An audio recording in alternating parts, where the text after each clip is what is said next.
I'm going to ask our first speaker to come on stage. It's Ekeland. She works at Elaia Partners, a great VC fund in France, and she's also the co-founder of France Digital. So if we could have a welcome for Marie. Thank you. So Marie, actually, I think the interesting thing probably to start with is actually to maybe present a little bit your experience as a VC in France. You've been in investment since the year 2000, is that correct? That's correct. So you've probably seen the ecosystem and the access to capital in France develop a lot over the years. What do you think have been kind of the biggest changes that you've seen in the last 12 years? Yeah.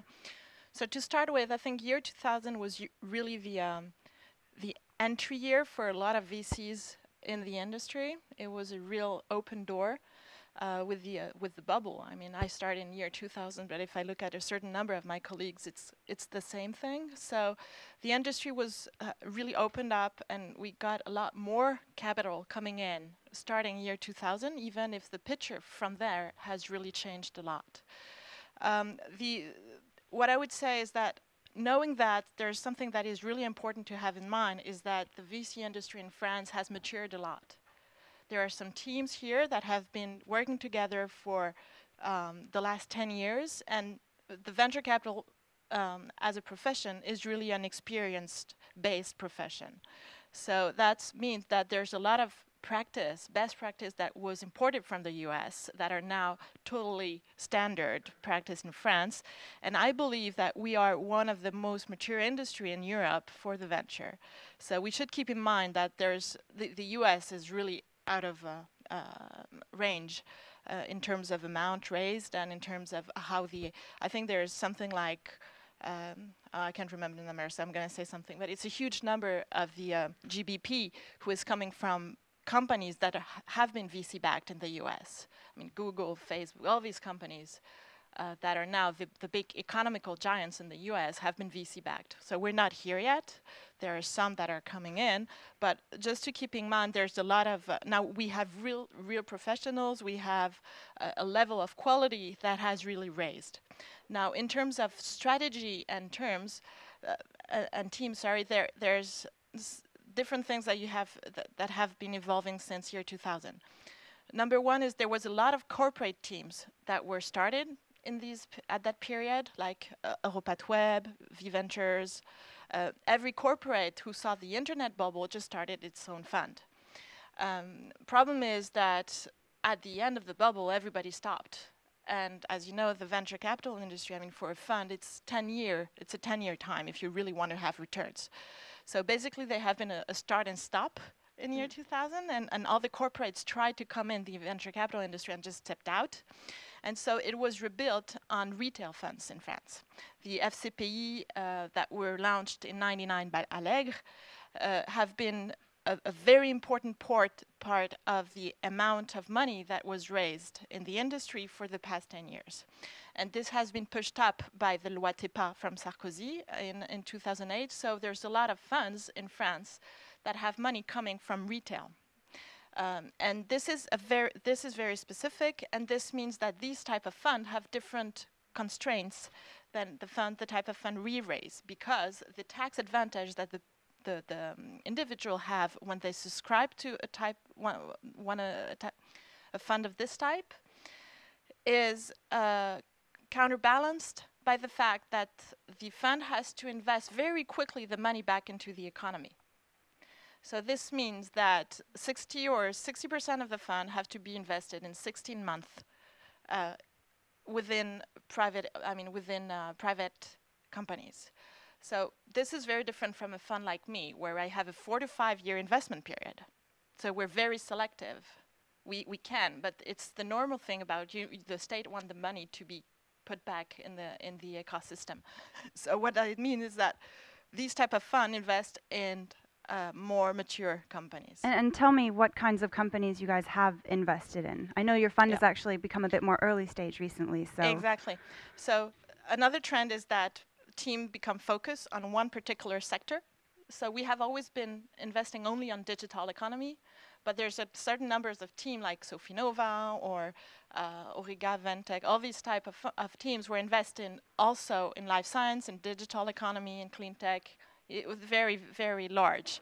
And now the LPs are asking us to be specialized in one sector. So we, Elaia, are specialized in digital economy.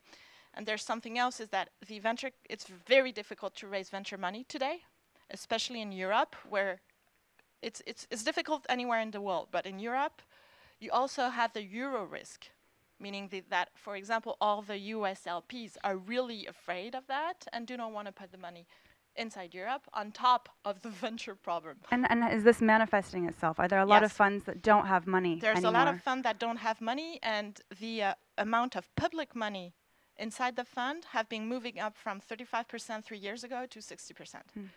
So it's compensated a little by a public effort, but it's a real problem that we have today. We need to really get different investors back into the financing of the venture capital industry. Especially, we need insurance company to come back. We don't have pension funds in France, and but it's the equivalent. We need corporates to come back, etc. And the public effort has been focused on seed stage in France. So for us, we totally pivoted last year from raising a second venture fund to raise a seed fund that we just closed. And that was because we wouldn't have we wouldn't have reached a success raising a venture fund, but it was easier with that public effort to raise a seed stage fund. That's number one reason. Number two reason is a very good reason, is that it's also what we did best in the first fund. So it was easier to raise it because our performance on seed, we had a multi-stage investment fund before, and what we did best was really the earliest investment. So you're actually seeing it in a very positive way? Yes. Okay. And how is actually the fact that your fund is now going to be focusing entirely on seed, what is that going to change? I mean, a lot of entrepreneurs in France do say, we can't raise seed, early stage capital, we don't have enough of it. Is this going to be changing that? I think it's going to be changing really the landscape, because we're not the only fund who does it. Innovacom, for example, just raised a seed stage fund, whereas before they had a more venture fund. So I believe this first step is going to be easier. However, it's going to be the step after that's going to be more difficult, because everybody's moving either up the chain or down the chain, either to seed or to our later stage investment strategies. And there's a real hole in the middle on the venture. Okay. And just coming back to something that you actually said earlier, you were talking a lot about maturity of the VC market. What does maturity actually mean? What does it result in? So there's I would say it's best practice, mostly best practice, plus you have experience on business models. So, for example, I can see that I can really add more value to a company today than what I would have done 10 years ago, because I have seen a lot of different business models succeed or fail. I have seen, I know a lot of different people that I can, make the match with the company, or just to give an advice, a mentoring, or to become a manager of the company, etc. So it's a question of the ecosystem has built itself as well. There's also a lot of entrepreneurs who, once you're an entrepreneur for your whole life. So they're starting up over, and they want to transfer their knowledge, they want to transfer the experience, they want to share. And that's new. That was not happening 10 years ago. So the whole ecosystem has also matured, as well as the VC industry. And so I believe it's a lot easier today if you can succeed in entering that ecosystem to succeed. So does it also mean that there are more funds maybe specializing in very different areas? Kind of as you said earlier, like you have Sophie Nova that's now, kind of a little bit more specialized, maybe life sciences than it was before.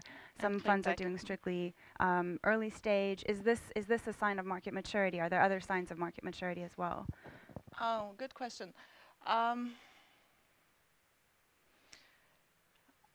think it's more a market trend. For me, if you look at the US model, which is the more mature one, and as funds like Index, for example, that I do believe have really found a model.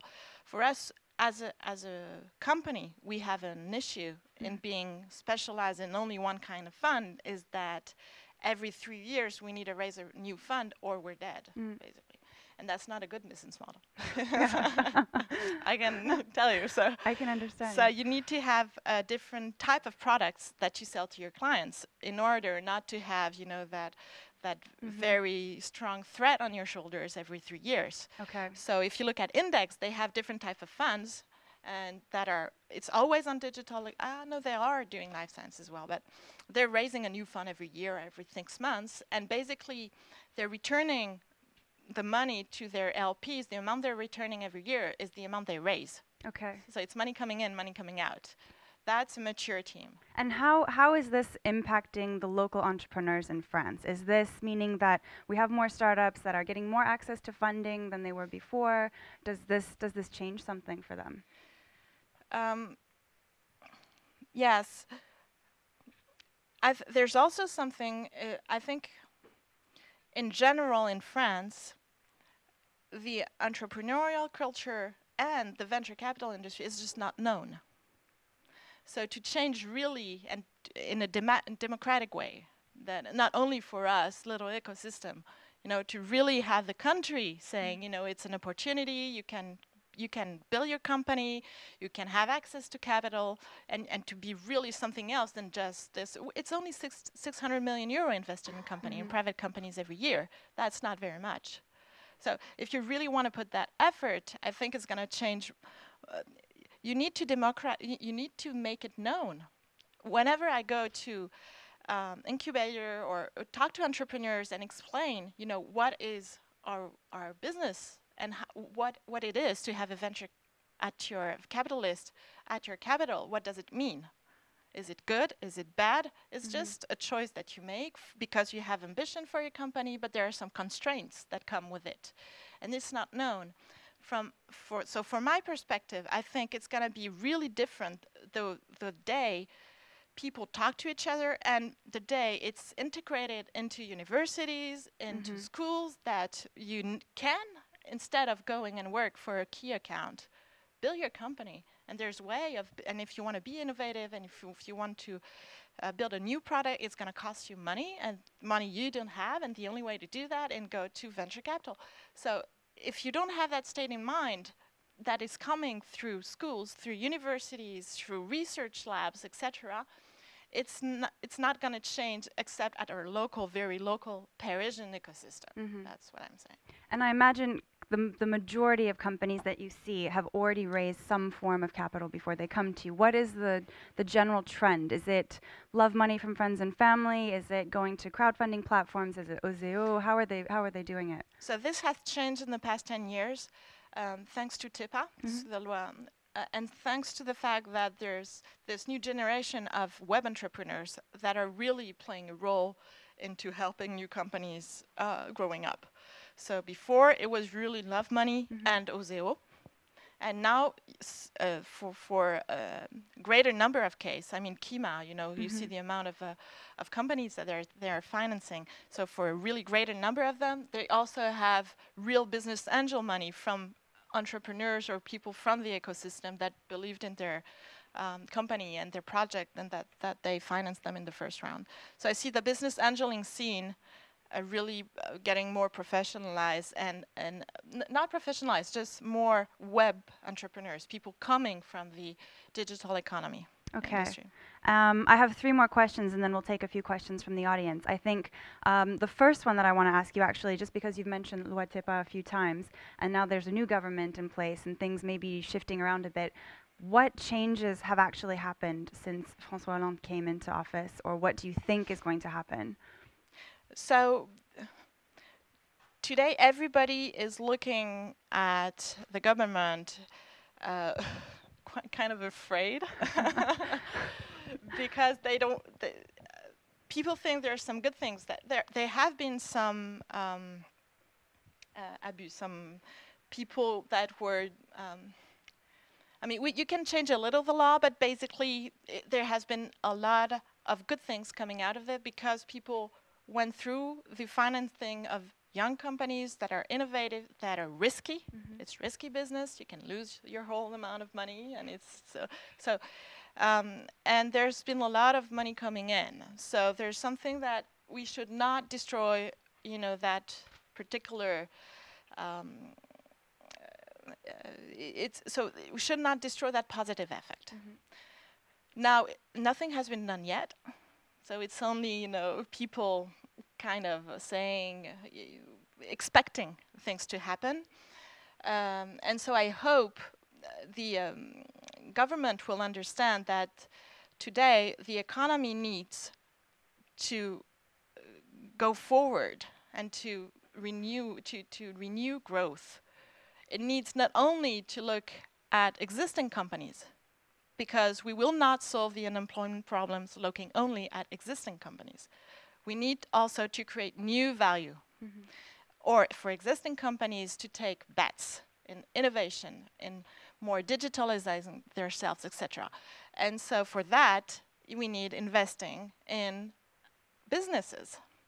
And I think if we have a fiscal effort to do, it should be on productive investments and not on money who is only staying in the, that is not productive for the economy, that is not creating value, that is not creating jobs, etc.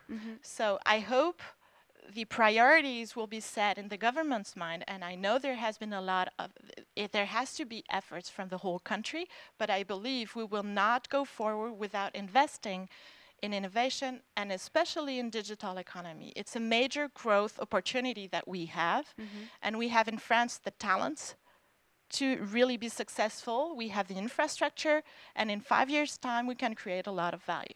And I think probably one of the best examples is actually one of your portfolio companies. So this is my second question was Criteo, like how have you seen that company grow? What has kind of been also the funding strategy? Because they're not just funded by Elaia, they're funded also by US fund and I think maybe a British fund.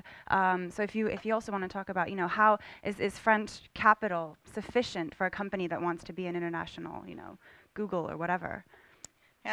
So one of the things that we have to work on in France is the fact that it's absolutely not sufficient. We can build with the French venture capital industry, we can build a 20, 30 million euro revenue company. I mean, we cannot build a global leader because the biggest fund is around, I mean, the Publicis and Orange fund is different, 300 million euro. So that's the biggest fund. But I think there's a part in seed. I mean, it's staged it. So to give you numbers, the growth index fund is 500 million euro. And so we do not have in France the power, the capital power to build global leaders only with the French venture capital industry. So the classical way, if you have ambition, is to get a seed round in France, Series A in France, Series B in Europe with one of the big players like Index, Axel, Balderton, and then to go abroad to the US and to get if you want to be really successful in the US, you need a US brand. That means you need a US VC because he's going to help you locally to hire. It's not only the customers, it's hiring. It's really tough for a French company to move to the US and to hire good people, considering in digital economy the competition that you have. I mean, it's Facebook out there, it's Google, it's all these players, right? Twitter. So if you really want to hire good people, then you need to be able to demonstrate your potential. And if you have a validation from a US VC, you're a lot better than if you don't. So this is what happened for Criteo. To answer your question, we raised the seed round with Idinvest in France. And then for the second round, we got Index on board. And then for the Series C, we raised money from a US VC, which is Bessemer Venture Partners. And we didn't actually need money, but we thought it was strategic for the company to have a local partner, especially since Jean-Baptiste Rudel was moving out to Palo Alto. And he was starting up from scratch there, basically, without no network, And so having someone near him with Rolodex, with everything. It was important to start with the brand as And well. it looks like it's worked pretty well. It did. And I guess my last question before we get questions from people in the room, it's about France Digital, which is this new association that you guys have created. And it's not necessarily got a venture capital objective, but maybe you can kind of tell what is the objective of the organization and why did you feel that it was necessary? Yeah. So it's an association that is joining forces between venture capitalists and entrepreneurs. So it's really 50-50. We have two presidents, one entrepreneur and one investor, and we have a board which is divided in two, etc. So it's really, we want to show that we're not defending one industry or one corporation or the other. It's really, we want to defend the ecosystem. And it was pretty natural for us because when we're on board of a company, we all have the same interest and the same vision and the same alignment, is that we want to create value for the company. And that's the only way everybody's going to, be performant. And so when we saw, that the digital economy is not considered, people do not realize the opportunity we have from an economic standpoint in investing in that particular area, we decided to create France Digital. Mm-hmm. And so that's number one, to say, you guys, we have amazing opportunities in digital economy. So the first thing we did is to show them the potential. So we did a barometer with Ernst & Young on 108 startups to see the evolution in terms of revenues, in terms of employment, etc. And results are amazing considering the today's world. It's in 2010, these startups were doing 750 million euro. In 2011, it was $1 billion. So it's a 33% growth rate on revenues. And in terms of employment, it was 25% growth rate. So it's from 4,000 to 5,000 people employed. And what's interesting is young people. Average age is 32 years old. In the CAC 40 is 41 years old. And these young people are hired in CDI, in long-term contracts. It's 87% of them in long contracts. So it's qualified and long-term jobs for the young people. Plus, we're natural-born global companies, so 40% of the revenue is done abroad. So today, everybody's talking about competitivity of our companies, etc., and we're saying, look, 3% of the French SMBs are exporting, are making revenue outside France. Our companies are doing 40% of their revenues outside France. So we wanted to have these numbers to be able to say, look, we have an amazing opportunity from an economical standpoint here to restore growth. I know we need to do a lot of things with the existing industry, but we should also have a second pillar on our economy strategy at the country level, is to invest in certain number of sectors, priority sectors, and we believe digital economy is one. And the second thing is, we wanted to be able to restore the whole growth path for the companies. Today, when you look at CAC 40, the companies are 70 years old. It's the same companies in the CAC 40 that were there 20 or 30 or 40 years ago. In the US, it's very different. You have a real dynamism. Google is 20 years old. Facebook is 8 years old. So you have that. So we said it cannot. What we want to build is a path that makes the company be able to move up the ladder and not only stay with that 50 million euro revenue rate and be bought by an American player. We also think that we should understand and look at what we can do to be able to build medium-sized companies and more even large companies coming out of that ecosystem. So that's the objective. Great. And I think the message there was, if you want a long-term job at a young age, go to a startup. Exactly. Great. Well, thank you so much, Mary. Thank you very much. We have time for 1 or 2 questions. If anyone has a question, just raise your hand. There we go. We have one in the back. If you don't mind introducing yourself, vous pouvez poser en français aussi, il n'y a pas de souci. Yes, I'm just chef d'entreprise. Okay. Just a question, very low level. I think I caught most of what you said, but even in French, I would not have all understood. It was so fast. The only question is, will we receive some lines from you so that we are sure that we've well understood what you said? About In what? English, even. But about what specifically? C'est par rapport à France Digital ou le financement en non, général?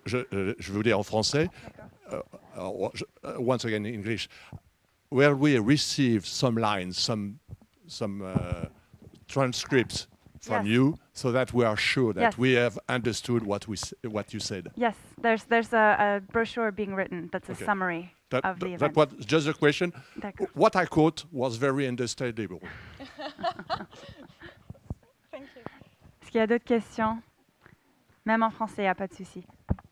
Hi, my name is Timothy. I'm a young entrepreneur, and I just have a question for you. Is what do you think of the initiatives from past successful entrepreneurs to gather in mentoring pools, providing young entrepreneurs like me, for example, with a mentoring program and taking shares in exchange, but without bringing capital to the...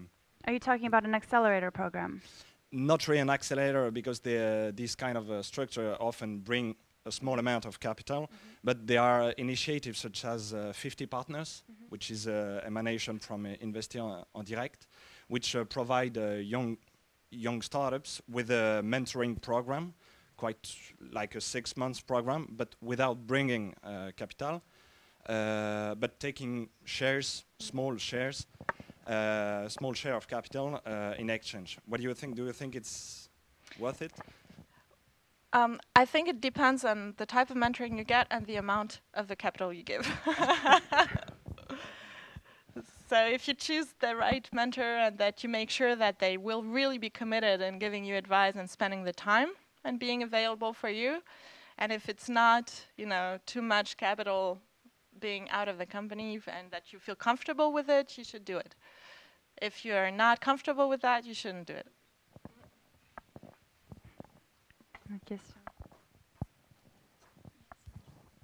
My name's Delphine. I'm a young entrepreneur too. Do you think, at a seed stage, we can go directly to VCs, or we need intermediaries? So at the seed stage, it will be very difficult for you to raise the attention of intermediaries, because the way they work. They get sometimes a fixed fee, a retainer, but it's usually success fees on the amount raised. And so either they will take too much a percentage on the round. I mean, when you come and usually they will take 5 to 6% of the company, and if you're raising 100 to 200,000 euros, it's not interesting for them. So it will be difficult for you to get a fundraiser if you're raising too little money, because it's not in their business model. It's too much work for too little money for them. And it won't be difficult to get the attention of VCs?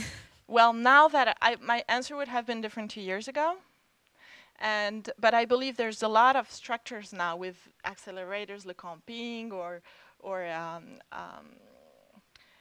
to get the contact with the VC. The problem is the contact with the VC. You don't want to send an email. If you want to send an email, you want to say, that person just told me to contact you because so and so and so. So to get that first thing, you need to be introduced and meet people in different events. And now it's the ecosystem is really structured. So you have many ways to meeting them without intermediaries, but it has to be done. So now that you have funds like Elaia, who are specifically focusing on the seed stage, I think you can just go to them as well. But it would have been different a couple of years ago, because there was Cap Décisif and Île-de-France Développement, but there was very few funds focused on seed. Now you have a lot more. So now it's easier, I would say, and you can try without. But the best thing is to, I would say, maybe get advice beforehand with mentors that are interested in helping out young companies, and then go to VCs. That would be my advice. Thank you. Great. So we're unfortunately going to stop questions there. If you guys have more questions for Marie, maybe you can grab her quickly before she leaves. But if we get a round of applause for amazing Marie. Thank you.